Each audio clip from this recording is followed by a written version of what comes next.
UK PM. There are some areas where we should be enhancing anti-Russia sanctions. Previously, the UK tried to implement sanctions on Moscow in April, following the Skripal case.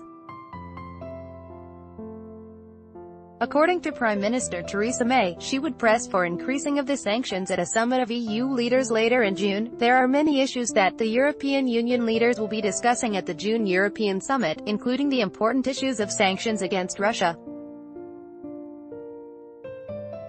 I will be pressing to ensure that we maintain sanctions against Russia, because the Minsk agreements have not been put in place, and indeed I think there are some areas where we should be enhancing that sanctions regime, she told Parliament.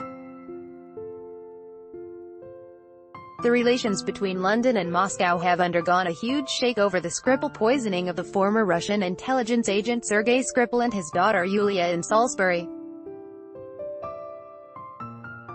Theresa May and others politicians instantly accused Russia of being behind the attack, imposing a package of diplomatic sanctions against Moscow.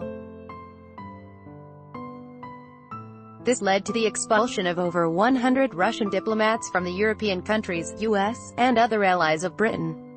London, however, didn't provide any evidence that could link Russia with the attack. Moscow has repeatedly denied any involvement in the incident and opted to pursue retaliatory measures against the sanctioning states.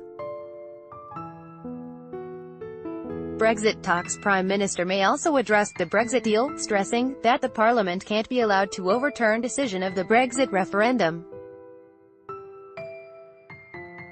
She added, however, that the government's hand in negotiations cannot be tied by Parliament. I have agreed this morning with the Brexit Secretary that we will bring forward an amendment in the House of Lords, May noted. Previously, Britain's Brexit Secretary David Davis stated that there would be no reversal of the decision to leave the EU, despite the outcome of divorce talks with the bloc.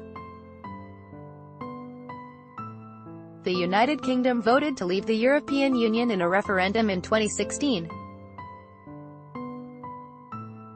The Brexit negotiations officially kicked off in June 2017 and are expected to be completed by the end of March 2019. Britain currently remains part of the EU's single market, but London leaves have to negotiate new trade deals with the European partners, in case of leaving it.